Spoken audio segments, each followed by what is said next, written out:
Hello, ladies and gentlemen. It is I, the Corporal, bringing you a review on a Quadfire from the Elite 2.0 line. And you can see mine is missing its little whatever its sight because I took it off. You can take this apart, and no leaf spring either. It has a little. It has whatever it's called when you with these things, these T primed Smart AR blasters. And I'm gonna be honest, I really like the feel of this blaster. I love the grip. I love how it feels. It's nice and it's comfortable. It's the right size. It's very sci-fi looking. I wouldn't be against buying more of these, just to paint them and all that. But is it a good blaster in general? Should you buy the tactical pack, or should you just go thrifting these blasters? Let's see. And I also want to do a comparison video because I have the quad rod as well, and I kind of want to compare the two blasters. So FPS was a surprise to me. It was consistent. Let me move this. It was a consistent numbers and 66.74 for this little guy. So it's not bad. And even when it was at its lowest and all that, but it's like these are in order as well, so the fourth one's always the lowest, but it's still pretty decent. And at times it was even better, fairly average. And I hear some people have problems with this after a while. I experienced no problems with this blaster and all that. So like no dart shooting from below the thing and all that. No, it shot perfectly every time I used it. So FPS, I'm gonna say it's not the best thing in the world, but for what it is, I think I'm gonna put it in the good for FPS. Now price. Again, I should put the price at the bottom. But when I update this thing, because I'm gonna take this aspect out of it, because I think this might be affecting my the algorithm and all that, because YouTube are evil. So, but price wise, $2. Pretty good. But the way to get this in stores is either you buy the prospect or you buy the, I believe it's called the Talon, or you buy the tactical pack. So I'm gonna, before I put out my whole thing on the price, because I'm gonna put it at the bottom from now on, I'm going to talk about the rest. So I'm skipping price for now. Accessories didn't come with any, and it doesn't come with any in the tactical pack either. It's just the 3 blasters. So I'm going to put that as bad. Sling attachment point? Surprisingly does. It does have one. And everything. You can put a carabiner on there and attach this to your belt. Or a belt loop. Is it practical? It's better than putting this in a holster because of its shape and all that.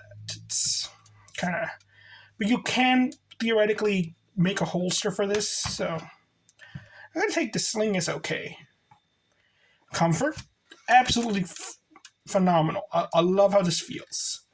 No, I wouldn't be surprised if they took a real world firearm as inspiration for this grip and all that. So I'm going to say comfort-wise, it's pretty good.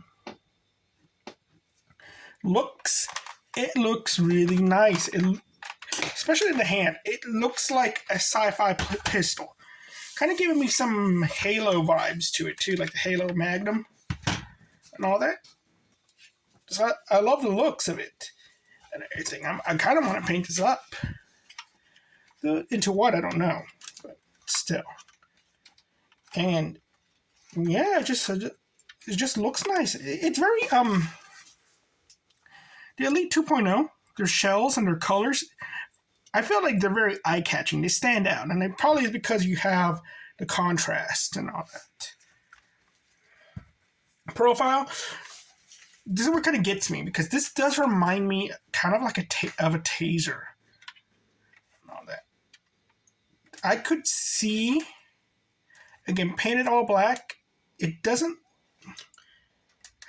it's not really firearm shapy, but it's more it does remind me of a taser a little bit. And it does remind me of some other firearm that I cannot put my finger on. Something I've probably seen in a video game. So, profile, I'm going to say it's okay. Tactical points, oddly enough, you get 1 for a laser, but I did find something really nice for this. But it takes away from the look. And I would have preferred a tactical rail on top instead of this. Yeah, would have preferred a tactical rail on top. So I'm going to say tactical points. It's okay.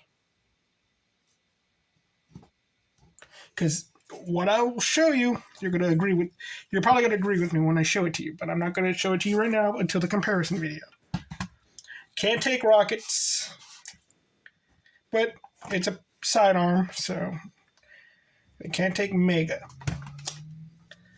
There we go. Unless they make like a little mega launcher thing for it. So, internals, pretty okay. I think you could.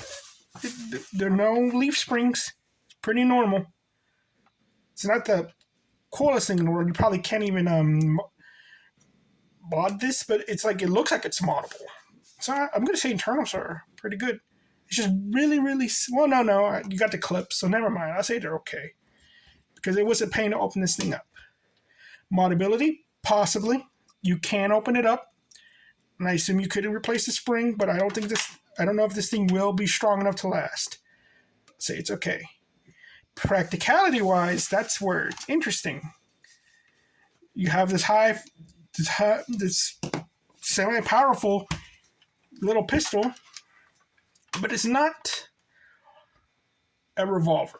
But it has a thinner profile to it. That's the thing. So, are these blasters really practical? The quad rot, all these quad blasters, are they practical compared to just having a hammer shot or a jolt? And that's an interesting question, to say the least. Because this thing does fire a bit harder than a hammer shot. Surprisingly, well, for my estimations. And all that. So, that is something to consider.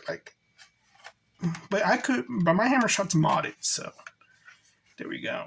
You can't really mod these things except for changing the spring and all that, but it is quite interesting, debatable, because I got one right here.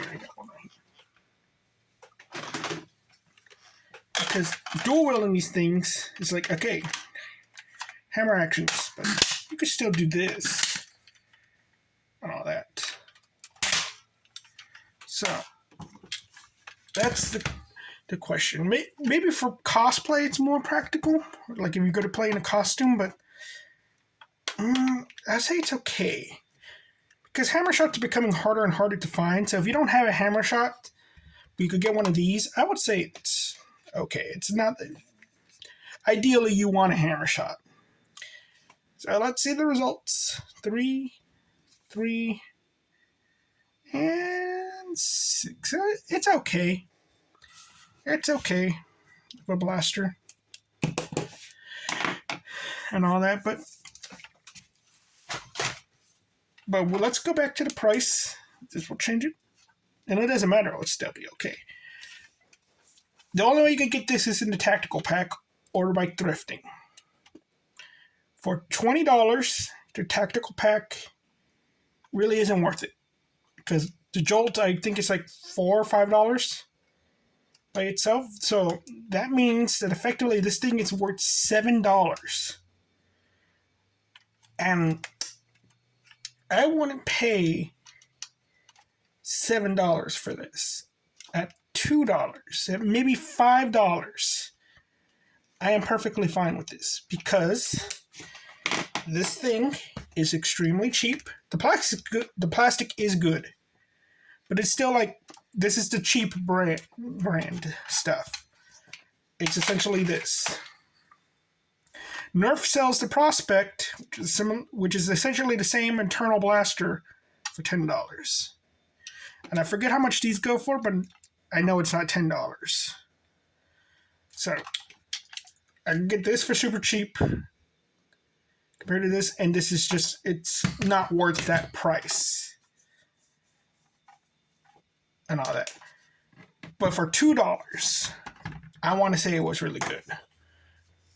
But ideally, going to the store and getting it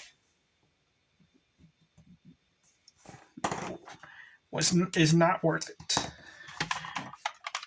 So, but again, as a $2 blaster, perfectly fine. I love this as a $2 blaster. I kind of wish Nerf, because Nerf is cutting corners. Obviously, they combined their Alpha Strike line and their Elite line and created like these cheap blasters. That's what they did. So Nerf, if you're gonna do this and all that, why not just make these cheap? Sell them at cheaper prices. Like this. You don't even have to do the double darts thing. Just put the normal amount of darts and all that. Just sell them super cheap and all that, and I'll buy them. And don't make like derivatives. Don't make the prospect. Don't make that just, and make it like simple. Like more advanced than this, put like the tactical rails. Like this was good. Put a tactical rail on top. There we go. Perfectly fine. It will be a near perfect blaster. I'd say like just these on shelves for at most $6, and the normal amount of darts, and they're all AccuStrike darts. Okay, they're all these darts. Nerf, just give us these darts, and the customers will come. You put a tactical, enough with this nonsense because this is useless. But just put a tactical rail on top. The customers will come. Make it what it's actually worth. Don't add an extra $5 because of this, okay? Because people are not interested in spending an extra $5 for this anymore.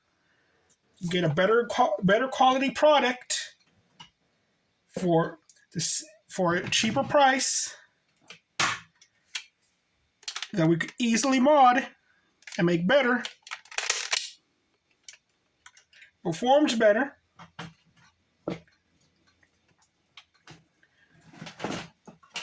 And so we're going to go to that. But if you sell it at the normal price like they do, ignore this, then yeah, I'll buy this. I'll buy the Star Wars blasters too if they were cheaper. And probably weren't Star Wars. I don't know why. Another thing, I don't know why Nerf just doesn't resell Star Wars blasters as Nerf blasters and not Star Wars blasters. Maybe it's an IP thing, but again, Star Wars does not own the IP of the real steel firearms the blasters are based off of. So, yeah. A near perfect blaster with this. And quite enjoyable. I quite enjoyed this blaster. This might be my new secondary. I hope I could find more of these because I really did enjoy it. But I would not spend $20 on it. So thank you very much. You all have a nice night. Bye-bye.